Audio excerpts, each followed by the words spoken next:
이해라는 떨리는 손으로 아들의 방 문 앞에 서서 옥탑방의 온돌이 차갑게 꺼져버린 사실을 전하려 했지만 그보다 먼저 며느리 윤채린의 날카로운 목소리가 들려왔다. 이번 달 가스요금이 미친 듯이 올랐어. 하루 종일 숨만 쉬고 있는 늙은이 난방비를 우리가 왜 떠안아야 해? 아들 박시호는 힘없이 반박했다. 하지만 바깥 기온이 영하 10도래요.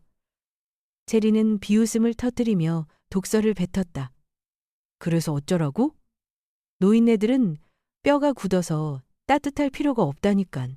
얼어 죽지만 않으면 효도는 다 한 거야. 더 바라는 건 사치야. 시우는 말없이 고개만 숙였다. 그 침묵은 칼날보다 더 깊게 밝힌 상처와 같았다. 이해라는 어둠 속으로 물러서며 가슴이 돌처럼 굳어지는 것을 느꼈다. 좋다. 그녀는 속으로 다짐했다. 내들이 나에게 주고 싶은 것이 차가운 뿐이라면. 시청자의 99% 이상이 좋아요나 구독을 누르지 않고 이 스토리를 끝까지 시청했습니다. 지금 계신 지역은 몇 시이고 어디서 듣고 계신가요? 서울의 겨울 바람이 옥탑방 낡은 창문, 틈새로 울부짖듯 스며들었다. 그 소리는 마치 오래된 원혼들의 신음처럼 들렸다. 이해라는 얇은 요우 위에 꼿꼿이 앉아 있었다. 두 손에 꼭 쥔 것은 방금 끓인 뜨거운 물이 담긴 플라스틱 병 하나였다. 그 미약한 온기는 얼어붙은 손끝을 잠시 녹여줄 뿐 시멘트 바닥의 냉기를 막아주기에는 턱없이 부족했다. 온돌은 꺼져 있었다. 고장이 난 것이 아니라는 걸 헤라는 너무나 잘 알고 있었다. 사흘 전 아래층에서 들은 그 말들이 아직도 귓가를 떠나지 않았다. 그날 낡은 머플러를 찾으러 내려갔다가 멈춰 섰을 때였다. 문이 반쯤 열린 아들 부부의 방 안에서 며느리 윤채린의 목소리가 또렷이 흘러나왔다. 시어머니요? 그냥 위층에 계시게 해요. 안 보이면 속 편하잖아요. 가스비가 얼마나 올랐는데 그 방까지 난방 돌리면 차라리 돈을 불태우는 게 낫죠. 잠깐의 정적 뒤에 들려온 채린의 냉소 어린 웃음. 나이 들면 뼈도 딱딱해지는데 따뜻할 필요 있나요? 얼어 죽지만 않으면 그걸로 복이지요. 얼어 죽지만 않으면 복이다. 그 말이 차디찬 얼음 조각처럼 가슴을 찔렀다. 헤라는 꼼짝도 못한 채 손에 쥔 머플러의 무게가 갑자기 천근처럼 느껴졌다. 그녀는 천천히 몸을 돌려 아무 말 없이 옥탑방으로 올라갔다. 바닥의 냉기가 뼛속 깊이 스며들었다. 이 집의 벽돌 하나하나에는 남편 박장호의 땀과 숨결이 배어 있었다.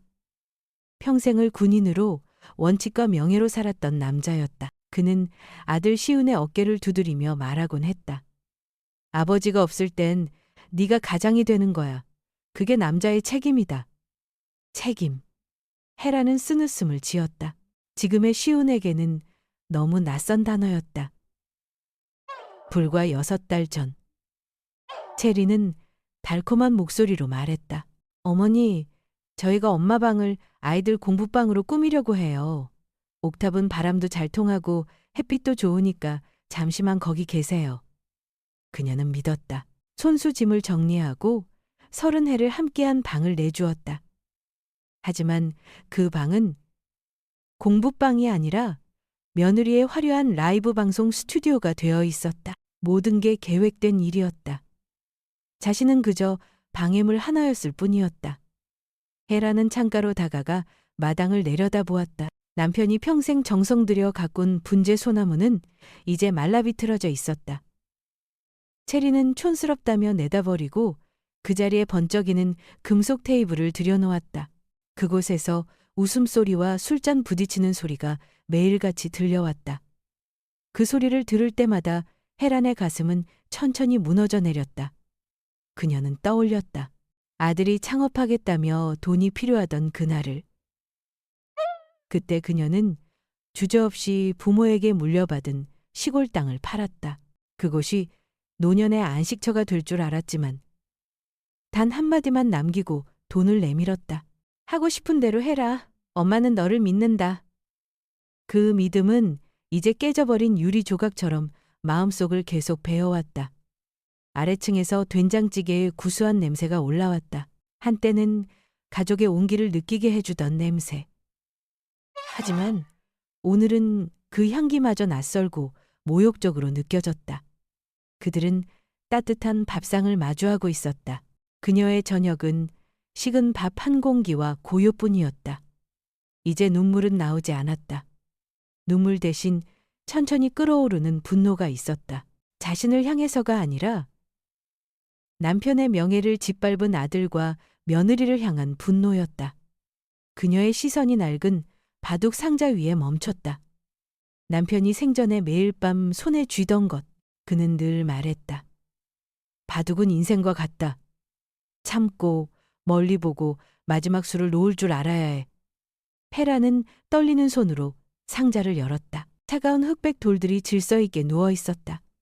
무심코 상자를 뒤집던 순간 그녀의 심장이 멎었다. 상자 밑면에 새겨진 한 줄의 숫자, 그리고 그 옆에 새겨진 단 하나의 한자.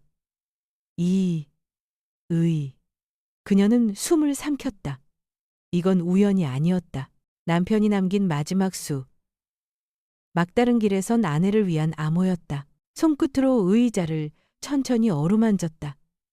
그 새김 하나하나에 남편의 목소리가 담겨 있는 듯 했다. 그 순간 얼어붙은 방 안의 공기가 아주 조금 풀렸다. 온돌이 아닌 다른 온기가 가슴속에서 피어올랐다. 그건 희망이었다. 다시 한번 인생의 마지막 수를 놓을 시간이었다. 이해라는 옥탑방의 살을 내는 한기 속에 가만히 앉아 가슴속에서 거세게 뛰는 심장 소리를 들었다. 바둑상자 밑면에 새겨진 전화번호와 의 한 글자가 머릿속을 떠나지 않았다. 우연일 리 없었다. 남편 박장호는 평생을 명예와 의리 두 글자로 살아온 사람이었다. 그가 두던 바둑 한 수, 그가 내리던 모든 결정에는 늘 신중함이 배어 있었다. 이런 암호라면 틀림없이 아내를 위한 마지막 수, 가장 중요한 대비였을 것이다. 그렇다면 자신은 무엇을 해야 할까? 저 번호로 전화를 걸면 모르는 사람이 받을 텐데 뭐라고 말해야 하지? 제 남편 박장호가 당신 번호를 남겼습니다. 라니 제정신으로 들릴까? 망설임과 두려움이 발목을 붙잡았다. 다음 날 아침 기회가 스스로 걸어왔다. 명품 옷차림으로 치장한 며느리 채린이 계단 아래에서 소리쳤다. 어머니, 오늘 저랑 시온이는 대학교 동기 모임이 있어요. 늦게 들어올 거니까 저녁은 알아서들 드세요. 통보가 아니라 명령에 가까운 멀어진 말투였다. 대문이 쿵 닫히고 차 소리가 멀어지다 사라지자 집안은 묵직한 정적에 잠겼다. 지금이 때였다. 헤라는 강원도 출장을 갔던 남편이 사준 헌 솜코트를 걸치고 두근거리는 가슴을 부여잡은 채 조심스레 아래층으로 내려갔다. 꼬인 전화선이 달린 낡은 유선 전화기를 들어 숫자를 한 자리씩 또박또박 눌렀다. 신호음이 길게 이어지고 거의 끊으려는 순간 낮고 거친 목소리가 받았다. 여보세요? 헤라는 크게 숨을 고르고 말했다. 죄송합니다. 실례가 안 된다면 혹시 박장호 씨를 아시나요? 한동안 침묵이 흐르고 뒤편으로는 공사장 같은 바람소리와 기계 소음이 어렴풋이 들렸다. 이윽고 목소리가 다시 들려왔고 이번엔 경계가 섞여 있었다. 실례지만 누구시죠? 저는 이혜란입니다. 그 사람의 아내예요. 더 깊은 침묵이 내려앉더니 무거운 한숨과 함께 대답이 이어졌다. 형수님, 진짜 형수님이세요? 최동근입니다. 최동근. 남편이 생전에 몇 번이나 입에 올렸던 이름. 목숨을 맡길 수 있는 의형제. 전우 같은 사람. 동근 씨 헤란의 목소리가 떨렸다. 남편이 떠나기 전에 말을 남겼어요. 형님이 무슨 말씀을요? 그의 말끝이 다급해졌다. 전화번호 하나, 그리고 자 하나요. 저쪽에서 낮게 아 하는 탄성이 새어나왔다. 마지막 퍼즐 조각이 맞아든 듯한 소리였다. 알겠습니다. 형수님, 어디 계세요? 그 자리에 계세요. 바로 가겠습니다. 1시간도 지나지 않아 흙먼지로 범벅이 된 낡은 픽업 트럭 한 대가 집 앞에 멈췄다. 햇볕에 그을린 피부, 다부진 체격의 중년 사내가 내렸다. 작업복 차림에 그가 고개를 숙여 공손히 인사했다. 형수님. 해라는 그를 집 안으로 안내했다. 차를 내리려 하자 그가 손을 저었다. 괜찮습니다. 형님이 당부하신 게 있지요? 그녀가 고개를 끄덕이자 그 앞에서 모든 일을 담담히 말했다. 옥탑방, 꺼진 온돌, 죽어버린 분재, 그리고 시훈과 채린의 태도까지 하소연이 아니라 사실을 전했다. 남편의 명예가 바로 이 집 안에서 짓밟히고 있다는 아픈 진실이었다. 동근은 한마디도 끼어들지 않고 들었다. 굵직한 얼굴선은 점점 굳어졌고 굳은 살 박인 손이 주먹을 이루었다. 말이 끝나자 그는 낮지만 단단한 목소리로 말했다. 형님은 이미 내다보셨습니다. 그리고 자리에서 일어났다. 형수님, 저와 함께 가시죠. 그가 몰고 간 곳은 강남의 사무지구였다. 반듯한 빌딩 안. 법무법인 백앤파트너스라 적힌 변호사 사무소. 깔끔한 수트 차림의 젊은 변호사가 문 앞에서 기다리고 있었다. 최 실장님, 박 여사님, 안으로 모시겠습니다. 회의실의 큰 원목 탁자 위에는 철제 상자 하나가 놓여 있었다. 백 변호사가 상자를 열자 돈다발 대신 훨씬 더 귀한 것이 모습을 드러냈다. 이 집의 등기권리증 원본 소유자는 박장호와 이해란 공동명의, 그 옆엔 두툼한 서류 꾸러미가 가지런히 놓여 있었다. 변호사가 차분히 설명을 시작했다. 박 여사님, 10년 전 시훈 씨가 창업 자금을 크게 빌릴 때 고 박장호 선생님은 동의하셨습니다. 다만 그냥 준 게 아니지요. 공증된 정식 금전 소비대차 계약서를 작성했고 시훈 씨에게 자필 서명과 지장을 받았습니다. 한 장의 계약서가 그녀 앞으로 밀려왔다. 아버지와 아들 사이의 빈 문서. 이 계약에는 특별 조항이 있습니다. 변호사는 서류를 짚었다. 10년 안에 원리금을 전액 상환하지 못하면 이 집에 대한 시훈 씨의 50% 지분은 자동으로 어머니, 즉 박 여사님께 이전됩니다. 그리고 그 기한이 바로 이번 달 말입니다. 해라는 숨이 막히는 듯 했다. 아버지가 아들을 법으로 묶어둬야 했던 사정 비극이면서도 동시에 놀라울 만큼 멀리 내다본 대비였다. 동근이 낮게 덧붙였다. 그게 다가 아닙니다. 형님은 의심하셨어요. 시훈이가 약하고 며느리 말에 휘둘린다는 걸요. 그래서 저와 백 변호사에게 조용히 지켜보라 하셨습니다. 변호사는 두툼한 봉투를 내밀었다. 지난 반년간 수집한 사진들입니다. 시훈 씨와 채린 씨가 수상한 부동산 브로커를 여러 차례 만났습니다. 이 집을 금매로 처분할 통로를 찾고 있었지요. 사진 속에는 낯선 중개사무소 앞에서 환하게 악수하고 있는 두 사람의 모습이 또렷했다. 원본 등기와 여사님 서명 없이는 매도할 수 없습니다. 변호사는 단정적으로 말했다. 하지만 문서를 위조하려 들 가능성이 큽니다. 마지막으로 변호사는 봉투에서 편지 한 통을 꺼냈다. 한눈에 알아볼 수 있는 남편의 글씨였다. 혜란아, 이 글을 네가 읽고 있다면 나는 곁에 없고 시훈이는 끝내 우리를 실망시킨 모양이구나. 미안하다. 내가 아이를 사람답게 키우지 못했나 보다. 은행의 돈은 껍데기에 불과하다. 동근이 같은 사람들. 바둑상자 밑에 새긴 의의는 남자들끼리의 약속이자 너를 향한 나의 약속이다. 흔들리지 마라, 혜란아. 나무를 살리려면 썩은 가지를 쳐내야 할 때가 있다. 내가 준비해둔 것들을 써서 네 몫을 지켜라.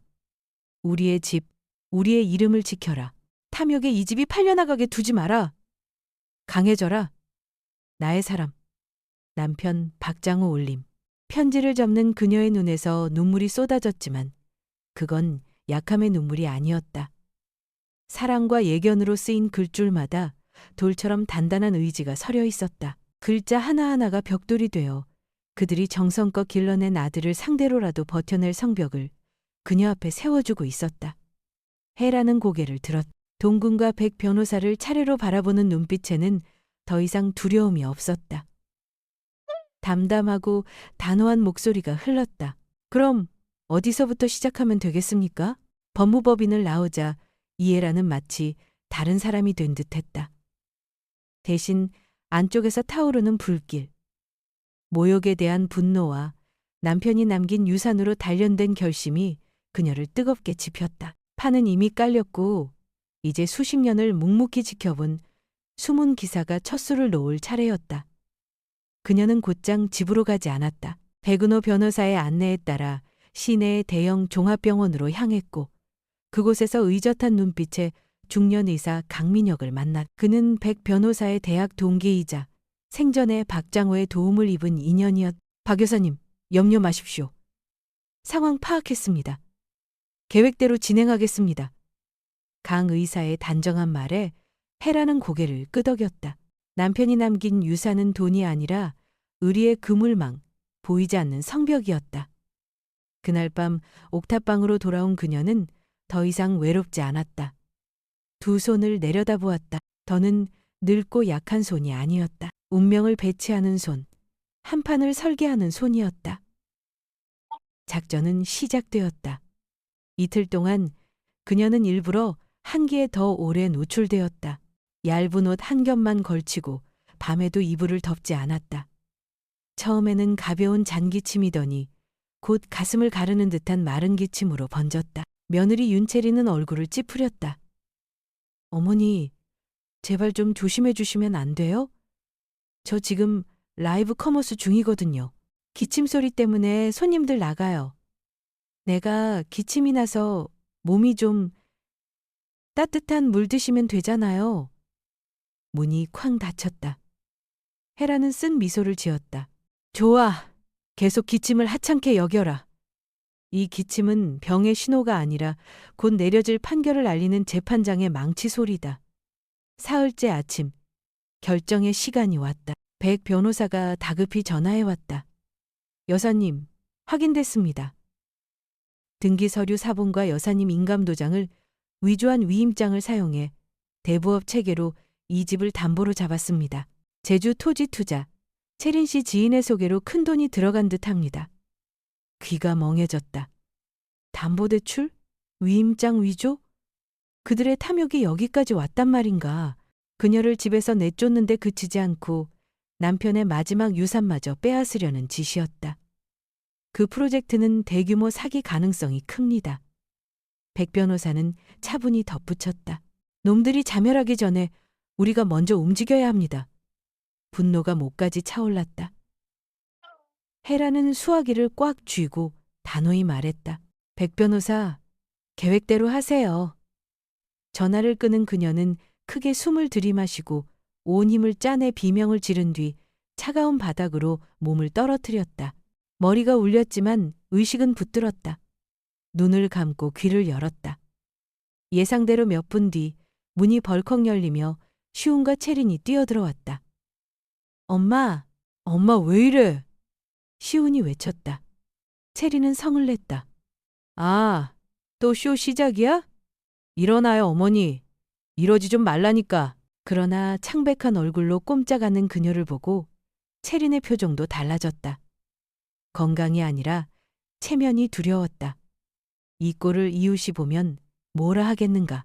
여보, 119, 빨리. 시우는 허둥지둥 휴대폰을 찾았다. 구급차가 병원으로 내달리는 동안 그녀는 끝내 눈을 뜨지 않았고 대신 귀만 곤두세웠다. 진짜 귀찮아 죽겠네. 투자금 마감 다가오는데 왜 하필 지금 아프냐고. 사고라도 나면 위약금은 어떻게 해? 조용히 해. 사람들이 듣겠다. 경적과 사이렌 소리가 포효하며 병원 마당에 들어섰을 때 그녀는 천막이 절반은 성공했음을 알았다. 응급실 앞에는 강민혁이 대기 중이었다. 일사불란한 검사 후 그는 싸늘하게 말했다. 박 여사님 상태 심각합니다. 장기간 저체온과 영양실조 소견입니다. 노약자를 왜 이런 환경에 방치했습니까? 시우는 고개를 들지 못했다. 체리는 더듬거렸다. 저희 잘 모셨는데요. 아마 나이가 노화는 병이 아닙니다. 강민혁의 어조가 날카로워졌다. 이건 무관심의 결과예요. 즉시 입원하셔야 합니다. 고 박장호 예비역 장교의 배우자, 박혜란 입원 자녀 방임 의혹 소문은 단지 내와 장호의 옛 동료들 사이로 순식간에 번졌다. 흉금 섞인 수군거림이 시작되었고 시훈 부부는 순식간에 비난의 관역이 되었다. 체리는 이웃의 시선을 피해 문을 열지 못했고 시훈은 회사에서 싸늘한 눈빛을 견뎌야 했다. 명예를 겨냥한 일격은 정확히 들어갔다. 백 변호사가 잡아둔 VIP 병실에서 헤라는 창백해 보였지만 머리는 어느 때보다 맑았다. 이제 시작일 뿐이었다. 그날 밤 시훈이 힘이 빠진 얼굴로 들어왔다. 엄마, 좀 어떠세요? 그녀는 곧장 답하지 않았다. 한참 기침을 하고 나서야 숨을 고르며 속삭였다. 난 괜찮다. 다만 네가 걱정이구나. 너 그 투자 마감이 코앞이지? 시우는 화들짝 놀라 고개를 들었다. 엄마가 어떻게? 내가 늙었지. 어리석진 않다. 그녀는 마른 손을 뻗어 아들의 손을 잡았다. 돈이 필요하면 말을 하지 그랬니? 절박함과 탐욕이 그의 판단을 흐렸다. 바로 그때 그의 휴대폰이 울렸고 그는 허겁지겁 복도로 나가 통화를 받았다. 병실 문은 반쯤 열린 채였다. 그녀는 고개를 기울였다. 뭐라고요? 그게 무슨 소립니까? 수익 난다며. 지금 와서 문제가 있다니. 나 그 돈 다 집담보로 땡겼어요. 어머니 인감도장까지 써서 서류 만들었다고요. 책임지세요. 그녀는 얼어붙었다. 인감. 한 사람의 정체성과 신뢰의 상징. 그들은 서명을 흉내낸 데서 멈추지 않았다. 그녀의 영혼까지 훔쳐 범죄에 썼다. 배신은 이미 선을 넘고도 남았다. 그녀는 눈을 감았다. 옆에서 심정계가 삐빅삐빅 귓가를 찔렀다. 그것은 더 이상 생의 리듬이 아니었다. 카운트다운이었다. 그들의 심판일이 다가오는 엄정한 카운트다운. 병원 복도에서 들린 박시훈의 자백은 벼락처럼 이해란의 귓전을 쳤다. 가슴속 분노는 더 이상 미약한 불씨가 아니었다. 모든 것을 휩쓸 기세의 폭풍으로 번졌다. 그러나 그녀의 얼굴은 고요했다. 어머니가 울음을 멈출 때, 그때가 바로 적이 떨기 시작해야 할 시간이다. 그녀는 무엇을 해야 하는지 알았다. 감정의 폭발로는 해결되지 않는다. 필요한 것은 덫, 모종으로 짠 덫. 절망에 빠진 아들이 스스로 발을 들여놓을 덫이었다. 다음 날 그녀는 강민혁 의사의 만류를 무릅쓰고 퇴원을 요구했다. 집으로 돌아가고 싶다. 병원은 너무 차갑다. 집에 돌아온 그녀는 옥탑으로 가지 않았다. 예전 부부의 안방으로 들어갔다. 윤채리는 속이 뒤틀렸지만 이웃의 눈과 의사의 소견 앞에서 감히 반대하지 못했다. 그날 밤 그녀는 시훈만 불러 손을 꼭 잡았다. 시훈아, 병원 복도에서 네 통화 다 들었다. 그는 하얗게 질렸다. 엄마, 죄송해요. 그녀는 아이 때처럼 머리칼을 쓰다듬었다. 사과는 하지 마라. 넌 내 하나뿐인 아들이고 박가의 장손이다. 내가 눈 감고 있을 수 없다. 헛기침을 길게 하고 힘을 짜내 또박또박 말했다.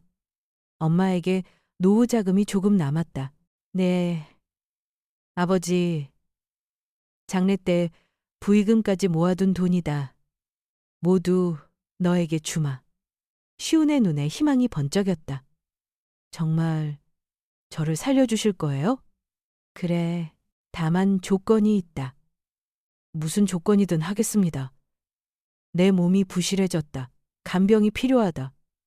하지만 남은 못 믿겠다. 네 아내 윤채린이 직접 내 식사, 약, 옷까지 전부 맡아라. 그 정성을 내가 느껴야 마지막 돈을 네게 준다. 그는 한치 망설임도 없었다. 시키겠습니다. 그는 몰랐다. 요구가 아니라 쇠사슬임을. 그날부터 윤채린의 지옥이 시작되었다. 부엌에 10분도 서보지 않던 사람이 새벽마다 전복죽을 끓였고 명품에만 익숙한 손으로 늙은이의 빨래를 손세탁했다. 그녀의 모든 동작 위에는 이해란의 눈이 있었다. 채린아, 오늘 죽이 조금 짜다. 내 심장이 약하니 싱겁게 해야 한다. 네, 다시 끓일게요. 이 스웨터는 너희 아버지 것이니 미지근한 물에 살살. 말 한마디 한마디가 며느리의 자존심을 바늘처럼 찔렀다. 라이브 방송으로 빛나던 부엌은 그녀만의 신문실로 바뀌었다. 어느 오후 그녀는 삼계탕을 시켰다. 작은 의자에 앉아 며느리의 서툰 손놀림을 지켜보며 중얼거렸다. 너희 아버진 인삼을 좋아했지. 심장에 좋고 머리도 맑아진다고. 다만 배신한 가슴을 낫게 하진 못하고 탐욕스러운 머리를 밝힐 수도 없더구나. 칼끝이 멈췄다. 며느리는 직감했다. 무언가 알고 있다. 그러나 증거는 없다. 그 사이 백 변호사와 최동근은 움직이고 있었다. 최동근은 건설판 인맥으로 제주 프로젝트를 캐냈다. 예상대로 유령 회사 한탕주의자를 낚는 함정이었다. 백 변호사는 작은 장치를 준비했다. 고감도 녹음기. 마침 그날 손주 민호와 서연이 학교에서 돌아왔다. 할머니. 서연이 달려와 안겼다. 그녀는 드문 미소를 지으며 곰인형 하나를 건넸다. 거실에 두자꾸나. 할미가 늘 널 볼 수 있게. 아이는 몰랐다. 부드러운 솜 속에 녹음기가 숨었다는 것을. 그 밤 약을 먹이고 돌아온 체리는 울분을 토했다. 못 참겠어. 저 여잔 날 고문해. 시훈이 이를 갈았다. 포기하자고? 대부업 상환이 코앞이야. 엄마 돈 없으면 우린 거리로 나앉아. 네 스튜디오도 끝이야. 그럼 어쩌라고. 버텨. 곧 죽는다잖아. 의사가 그러더라. 몇 주만 연기해. 돈 받자마자 시골 요양원에 넣고 끝내. 그럼 이 집도 재산도 우리 거야. 모든 말, 모든 숨소리까지 또렷이 기록되었다. 다음 날 백 변호사가 와서 파일을 들려주었다. 독처럼 쏟아지는 아들과 며느리의 말. 그녀의 얼굴에서 피기가 가셨다. 이걸로 사기 공모, 노인학대는 충분히 제기할 수 있습니다. 아직 부족합니다. 그녀의 눈이 빛났다. 말은 부인할 수 있다. 내 인감을 위조했다는 반박 불가능한 증거가 필요하다. 스스로 다시 저지르게 해야 한다. 강제 자백은 불가합니다. 자백은 필요 없지. 재현이면 된다. 그녀는 차갑게 미소 지었다. 백 변호사, 재산양도 증서 하나 써주시오. 흠잡을 데 없이. 그는 숨을 고르며 고개를 끄덕였다. 탐욕을 미끼로 삼는 더 큰 덫이 펼쳐지고 있었다. 창밖에는 겨울 끝자락에 바람이 불었다. 봄이 오기 전 마지막 눈보라가 쓰레기를 쓸어가야 한다. 그 눈보라 곧 시작될 것이다. 일주일 뒤 이해라는 잔잔하면서도 어딘가 지쳐 보이는 얼굴로 박시용과 윤채린을 방으로 불렀다. 눈빛은 더 이상 차갑지 않았다. 대신 모든 것을 체념한 듯한 온기가 깃들어 있었다. 엄마가 생각을 좀 해봤다. 그녀는 힘은 없지만 또렷한 목소리로 말을 꺼냈다. 이 나이에 돈이고 재산이고 다 무슨 소용이겠니? 싸움도 지겹고 마음도 너무 피곤하구나. 가벼운 기침이 터졌다. 시훈과 체리는 숨죽이며 기다렸다. 남은 예금 전부, 그리고 집에 있는 내 지분까지 모두 내게 넘기마. 시훈아. 체린의 눈동자가 번쩍였고 시훈의 얼굴에도 억누르기 힘든 기쁨이 번졌다. 그는 어머니의 손을 붙잡았다. 엄마, 정말이세요? 그래. 그녀는 고개를 끄덕였다. 하지만 모든 절차는 정식으로 증인 앞에서 해야 한다. 내일 저녁 가족 식사를 하자. 백 변호사도 불러서 증인으로 세워야지.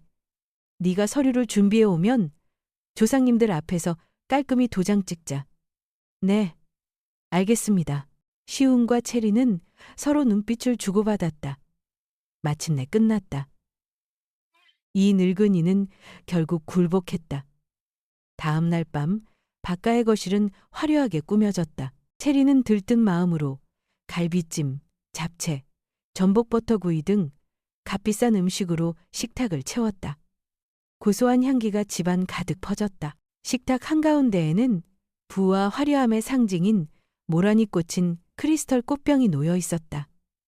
누구도 그 안에 초소형 카메라가 숨겨져 있다는 사실을 몰랐다. 한복 차림의 헤라는 시운의 부축을 받아 상석에 앉았다. 그는 무표정한 얼굴로 가죽 서류 가방을 무릎 위에 올려놓았다. 옆방에서는 최동근과 한 중년 남성이 노트북 화면 앞에 앉아 있었다.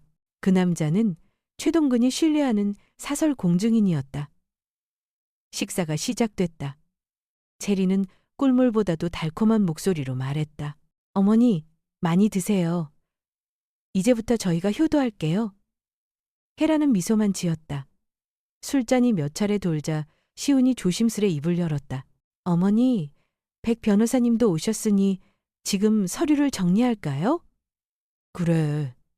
그녀는 잔잔히 대답했다.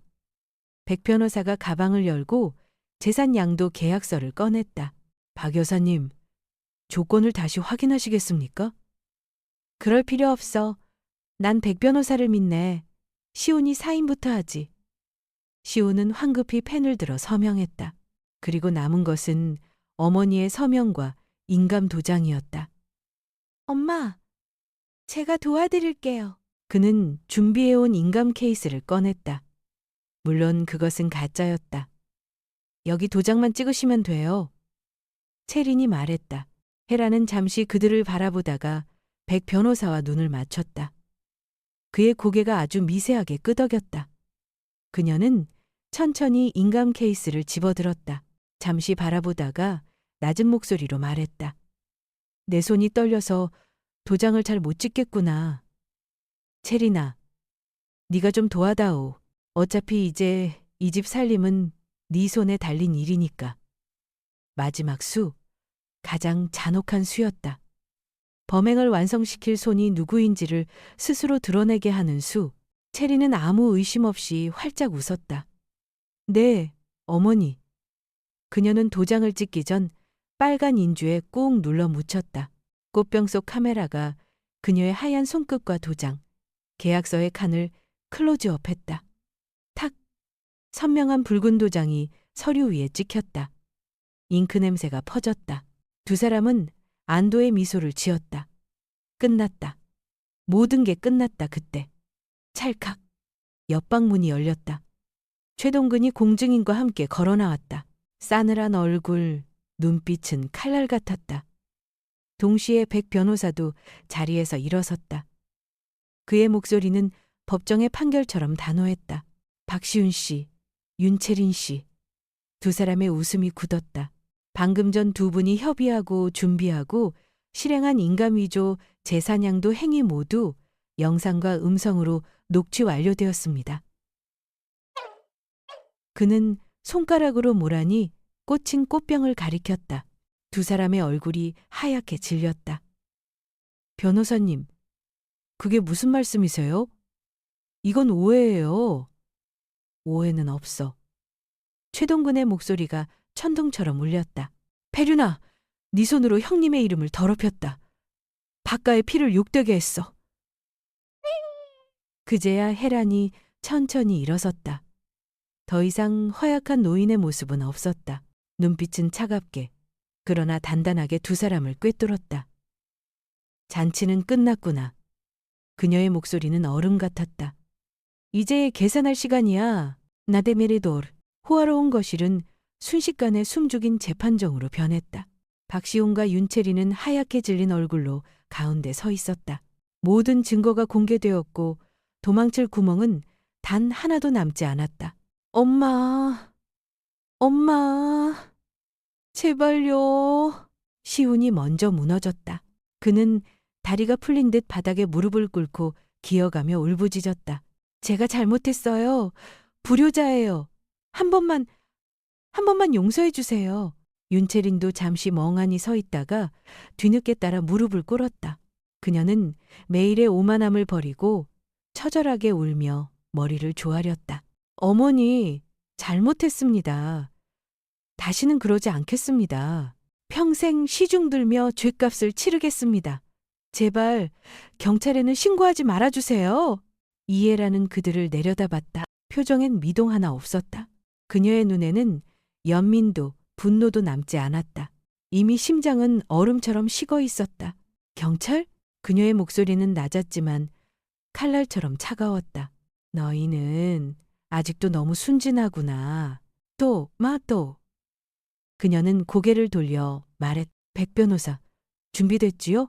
백은호 변호사가 고개를 숙이고 서류철을 꺼내 탁자 위에 올려놨다. 맨 위 표지에는 굵은 글씨가 찍혀 있었다. 가족협약서. 이게 뭐예요? 시운의 목소리가 떨렸다. 너희의 판결문이다. 혜란이 대신 대답했다. 나는 법정이 필요 없다. 감옥에 며칠 있다 나오는 벌로는 부족해. 너희는 평생 내가 만든 감옥 안에서 살아야 해.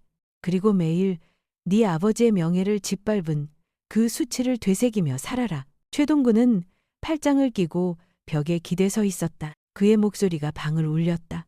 읽어라. 하늘의 박장호 형님도 이 판결에 고개를 끄덕이실 거다. 백 변호사가 조용히 낭독을 시작했다. 제1조. 박시훈과 윤채린 명의의 모든 자산회사, 지분, 차량, 예금 전액은 24시간 내에 이해란 명의로 이전한다. 월 수입 중 최소 생활비를 제외한 전액 또한 이해란의 계좌로 자동 송금한다. 제2조.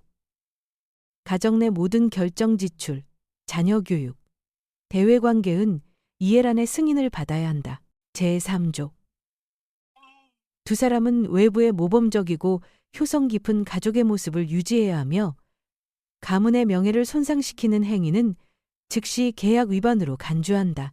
제4조.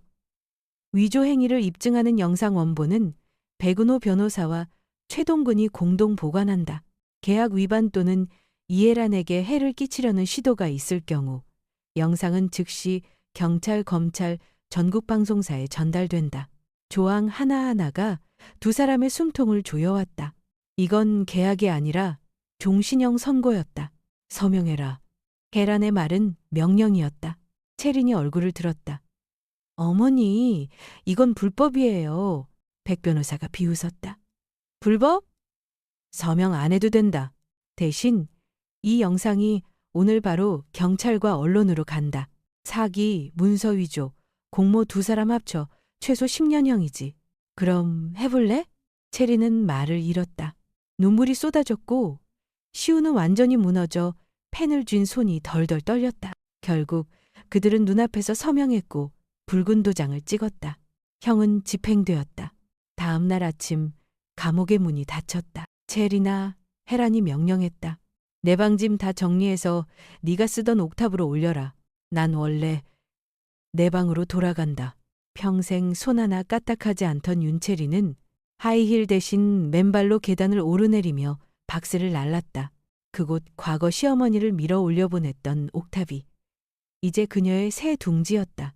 발걸음마다 수치의 무게가 더해졌다. 이해라는 아들에게도 말했다. 그 외제차 팔아라. 앞으로는 지하철로 출퇴근해라. 한때 반듯한 양복 차림으로 부하들의 존경을 받던 그는 이제 출근길마다 지하철 인파 속에서 고개를 숙였다. 사치와 허영의 시대는 단 하룻밤 만에 끝났다. 그러나 진짜 형벌은 이제 시작이었다. 며칠 뒤 혜란이 말했다. 내일은 네 아버지의 옛 동료들 모임이 있다. 옷 단정히 챙겨서 나와라 채리나. 고급 레스토랑의 조명 아래 그녀는 사람들 앞에서 따뜻한 미소로 며느리를 소개했. 이 아이가 내 며느리예요. 요즘 나를 극진히 모셔요. 그리고는 부드럽게 덧붙였다. 채리나, 어깨가 좀 결리네. 여기서 좀 주물러 줄래? 모두의 시선이 쏠렸다. 채린의 얼굴이 하얗게 질렸다. 하지만 거절할 수 없었. 그녀는 억지 미소를 띤 채 어머니의 뒤에 서서 어깨를 눌렀. 부럽네요. 한 부인이 말했다. 그런 효부가 어디 또 있겠어요. 웃음소리 속에서 채린의 내면은 서서히 갈라지고 있었다. 그녀는 이 사회의 중심에서 자신이 쌓아올린 가짜 품격 앞에서 가장 모욕적인 형벌을 받고 있었. 그날 밤 집으로 돌아오자 윤채리는 문을 닫고 조용히 울부짖었다. 이대로는 못 살아. 책상 위에 액자, 시훈과 두 아이 민호, 서연이 환하게 웃고 있었. 그녀의 눈빛이 서서히 뒤틀렸. 그 늙은 여자, 법도, 친구도, 세상의 동정도 모두 등에 업은 여왕 같은 시어머니. 하지만 그녀에게도 약점이 있었. 바로 손녀 서연. 그 아이만큼은 그녀의 심장을 쥐고 있는 존재. 윤채린의 입가에 일그러진 미소가 번졌다. 좋아요, 어머니. 당신이 원하던 게임. 이번엔 내가 판을 짜줄게요. 당신이 가장 아끼는 그 조울주로 이제 내가 장군장군을 부를 차례야. 시청자의 99% 이상이 좋아요나 구독을 누르지 않고 이 스토리를 끝까지 시청했습니다. 사실 정말 간단합니다. 탭 한 번이면 됩니다. 지금 계신 지역은 몇 시이고 어디서 듣고 계신가요? 이해란의 지배 아래서의 삶은 윤채린에게 지상의 지옥이었다. 하루하루가 굴욕과 울분으로 갉아먹혔지만 그녀는 쉽게 운명을 받아들일 사람이 아니었다. 차갑게 굳은 머릿속에서 가장 독하고 음험한 계략이 서서히 형태를 갖추었다. 쇠처럼 단단한 시어머니의 아킬레스건, 바로 어린 손녀 박서연이었다. 작전은 속삭임에서 시작됐다. 매일 밤 서연을 재우며 채리는 독을 탄 말들을 주입했다. 서연아, 보이지? 할머니가 내려온 뒤로 엄마 아빠가 늘 힘들어. 할머니는 우릴 사랑하지 않아. 우리를 괴롭히는 거야. 아니에요, 엄마. 할머니는 저를 사랑해요. 그건 널 속이는 거야. 그녀는 아이를 끌어안고 울먹이는 연기를 했다. 네가 엄마를 도와주지 않으면 우리 가족은 무너져. 엄마 아빠는 길바닥에 나앉고 넌 우리를 다시는 못 볼 수도 있어. 그 말은 매일같이 되뇌어졌고 물들듯 서연의 마음속에 스며들었다. 아이는 할머니를 두려워하기 시작했고 눈빛은 자꾸 피했다. 헤라는 그 변화를 눈치채고 가슴이 찢어지듯 아팠지만 그 뒤에 도살인 끔찍한 음모까지는 헤아리지 못했다. 결정의 날은 주말 오후에 찾아왔다. 지출장부를 대조하던 헤라는 맞은편에 앉아 시무룩한 시온을 바라보고 단호히 말했다. 채린 신용카드 사용액이 지나치다. 다음 달부터 절반으로 줄여라. 엄마, 그건 너무하세요. 아내 친구들은 다 명품을. 그 친구들과 어울리지 마라. 너희 아버진 늘 검소를 가르치셨어. 언성이 높아질 즈음 채린이 뜨거운 차를 들고 나왔다. 그녀는 바닥에 앉아 인형놀이 중인 서연 응접탁자 바로 곁을 힐끗 보며 의미심장한 눈빛을 보냈다. 그리고 일부러 비틀거리며 끓는 주전자를 탁자 끝 가장 불안한 자리에 내려놓았다. 집을 감옥으로 만들 작정이세요? 우릴 숨막히게 죽이시려는 거죠? 입 다물어. 내 자식 문제에 네가 끼어들 자격은 없어. 바로 그때였다. 채린이 분노한 척 팔을 휘두르자 쨍그랑 끓는 물주전자가 엎어지고 솟구친 물줄기가 서연의 팔 위로 떨어졌다. 불덩이 같은 통증에 아이가 팔을 부여쥐고 울부짖었다. 모든 게 눈 깜짝할 사이였다. 채리는 달려들어 아이를 끌어안고도 곧장 응급처치를 하지 않았다. 대신 돌아서서 눈을 번뜩이며 소리쳤다. 보셨어요? 이렇게 만족하세요? 이 집을 옥죄는 어머니의 포갑이, 이 숨막히는 분위기가 결국 우리 아이를 다치게 했다고요. 그녀는 울부짖으며 휴대전화를 꺼내 능숙하게 촬영 버튼을 눌렀다. 카메라는 충격에 굳은 헤란의 얼굴과 오열하는 아이를 번갈아 비추었다. 보세요. 공박장호 예비역 장교의 미망인이 며느리와 손녀를 어떻게 대하는지 시우는 서 있었다. 아내를 보고 상처 입은 딸을 보고 그리고 망연한 어머니를 보았다. 등골을 타고 차가운 전율이 흘렀다. 이건 사고가 아니었다. 계산된 함정이었다. 헤라는 공포에 질린 손녀의 눈을 보았다. 그 눈에는 통증뿐 아니라 공포가 있었다. 채린의 눈길엔 분노가 아닌 노골적인 도발과 승리감이 기어다녔다. 목적을 위해 친자식까지 희생할 괴물이었다. 체리는 눈물 어린 사연을 덧붙여 영상을 폭로 전문 유튜브 채널로 보냈다. 대저택의 문 뒤에 숨은 진실. 시어머니의 학대와 며느리의 눈물. 그리고 다친 손녀. 밤늦게 백 변호사가 다급히 전화를 했다. 여사님, 곧 퍼집니다. 지금 대응해야 합니다. 우리에겐 그들의 죄를 입증할 녹취가 있어요. 반격합시다. 헤라는 창가에 서서 불빛으로 수놓인 서울을 내려다봤다. 반격이라. 녹취를 공개하면 체린의 민낯을 드러내는 건 식은 죽 먹기다. 하지만 그 다음은 서연은 어떻게 되는가? 친엄마가 자신의 상처를 도구로 삼아 꾸민 사건임을 알게 되었을 때 그 아이의 마음에 새길 흉터는, 피부의 상처는 아물어도 마음의 상처는 평생 낫지 않는다.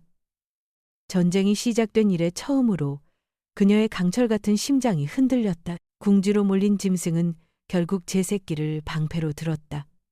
평생 쌓아 올린 헤란의 명예, 남편의 이름은 진창으로 끌려갈 지경이었다. 한쪽 구석에서 모든 것을 지켜본 시우는 아내가 기자에게 보낸 메시지, 통화 속 은근한 희희낙락, 어머니의 절망과 딸의 공포를 모두 보았다. 박가의 장남 박시훈 그는 이번에도 방관자로 서 있을 것인가, 아니면 비겁했던 일생에 처음이자 마지막이 될 옳은 일을 택할 것인가. 그날 밤 박가의 집은 숨소리조차 삼킨 듯 고요했다. 불이 꺼진 거실 한가운데 이해라는 한참을 꼿꼿이 앉아 있었다. 그녀 앞에는 두 갈래의 길이 있었다. 하나는 증거를 공개해 명예를 지키는 길. 그러나 동시에 소녀 서연의 마음속에서 할머니라는 이름을 영영 지워버릴 길이었다. 침실 안에서는 박시훈과 윤채린이 마주 서 있었다. 처음으로 시훈은 침묵하지 않았다. 너 사람 맞아? 그의 목소리가 떨렸다. 눈은 벌겋게 충혈돼 있었다. 그 아이는 우리 딸이야. 체리는 비웃듯 코웃음을 쳤다. 이렇게라도 안 하면 평생 그 늙은이 발밑에서 개처럼 살아야 해. 당신이 비겁하면 그냥 참고 살아. 난 못해. 내일 아침이면 영상이 올라가. 그 여자가 우리 앞에 무릎 꿇고 빌게 될 거야. 그녀의 눈빛 속에는 더 이상 인간다운 온기가 없었다. 시우는 자신이 한때 사랑했던 여자를 알아볼 수 없었다. 눈앞에 있는 건 괴물이었고 머릿속에서는 아버지 박장호의 목소리가 메아리쳤다. 너는 가문의 이름을 더럽혔다. 그는 고개를 들었다. 더 이상 이렇게 둘 수는 없었다. 늦었지만 그래도 지금이라도 바로잡아야 했다. 그날 밤 체린이 깊이 잠든 틈을 타 시우는 조용히 움직였다. 그녀가 숨겨둔 오래된 휴대폰을 옷장 서랍에서 꺼냈다. 화면을 켜자 윤채린과 유튜브 기자의 메시지 대화창이 떠올랐다. 치밀하게 계획된 조작과 모략의 흔적들이 낱낱이 적혀 있었다. 그의 손이 떨렸다. 그러나 그는 망설이지 않았다. 휴대폰을 들고 어머니의 방 앞까지 갔다. 문을 두드릴 용기가 없었다. 그저 바닥에 휴대폰을 내려놓고 급히 찢은 메모 한 장을 곁에 놓았다. 엄마, 미안합니다. 삐뚤빼뚤한 글씨, 죄인의 마지막 고백이었다. 그는 방으로 돌아가 서연의 얼굴을 한참 바라보다가 조용히 문을 열고 나갔다. 이른 새벽, 헤라는 문을 열다 발치에 놓인 전화기를 발견했다. 메모를 읽는 순간 가슴이 찢어질 듯 조여왔다. 그 아이가 선택했구나.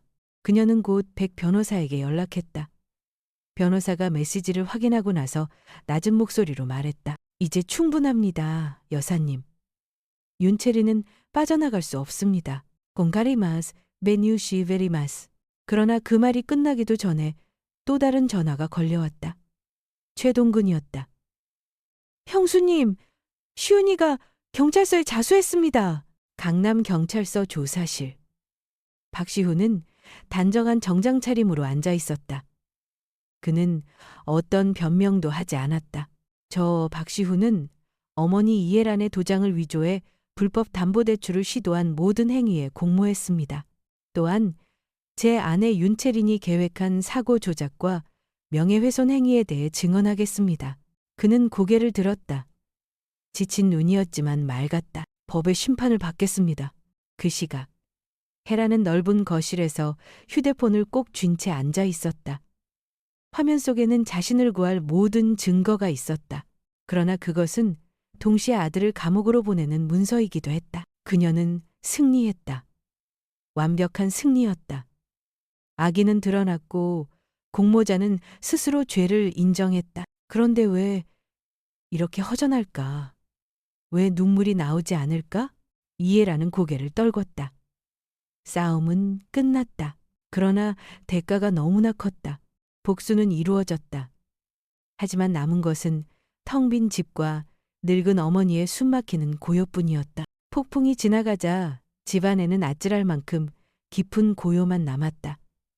박시훈의 자백과 휴대전화 속 명백한 증거로 윤채리는 완전히 무너졌다. 몇 주 뒤 백은호 변호사가 최종 결과를 들고 왔다. 여사님, 법원의 판결이 나왔습니다. 시훈 씨의 협조로 윤채리는 명예훼손과 사기 공모로 집행유예 2년을 선고받았고 더 중요한 건 양육권을 박탈당했습니다.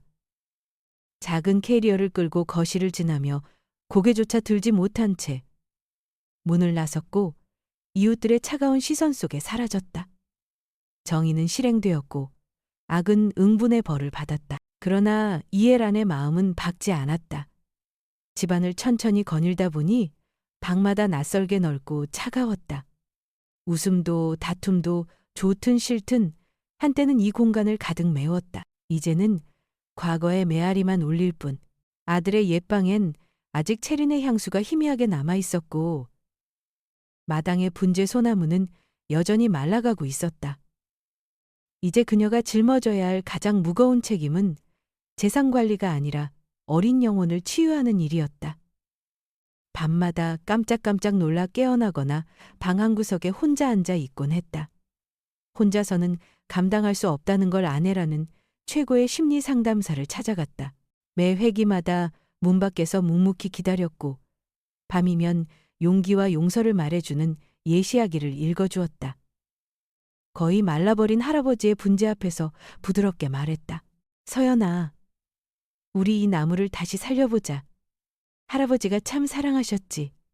두 사람은 함께 흙을 고르고 걸음을 주고 물을 댔다. 서연의 작은 손이 바늘잎을 하나하나 닦아낼 때 그것은 단지 나무를 살리는 일이 아니라 무너진 자리에서 생명을 다시 가꾸는 치유의 의식이었다.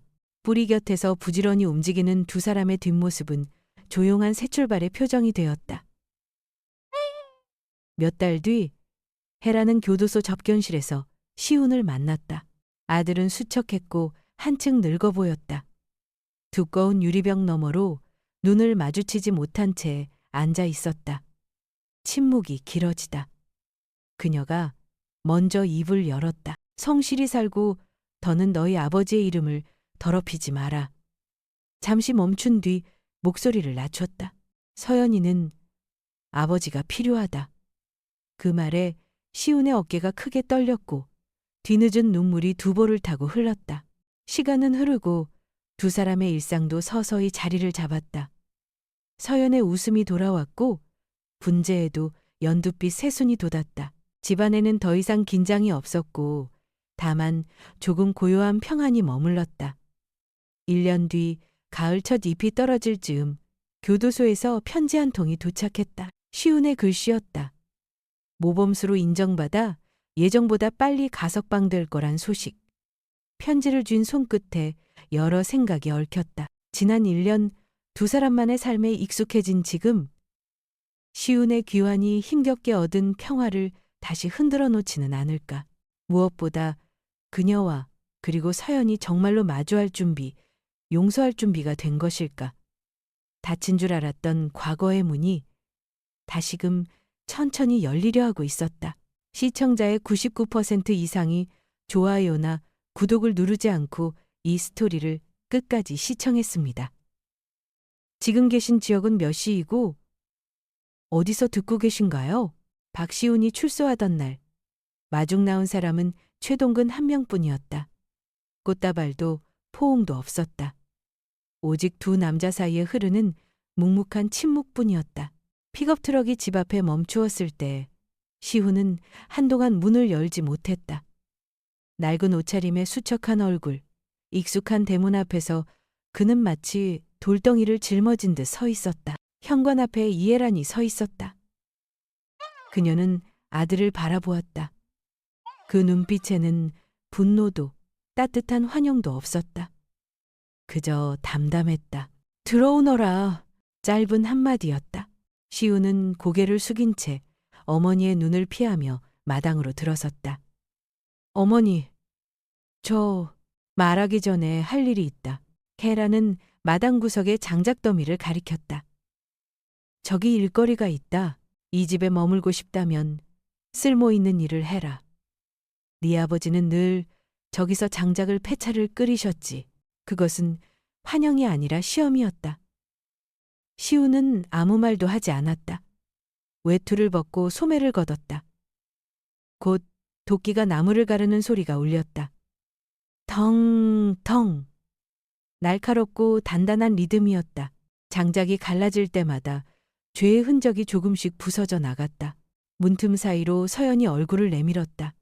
예전보다 키가 조금 자랐고 그 눈동자엔 더 이상 공포가 깃들지 않았다. 잠시 바라보던 아이는 부엌으로 달려가 물 한 잔을 따라 조심스레 아버지에게 다가갔다. 아빠, 물 드세요. 시훈이 도끼질을 멈추고 고개를 들었다. 맑은 눈동자, 작은 손, 그리고 한 잔의 물.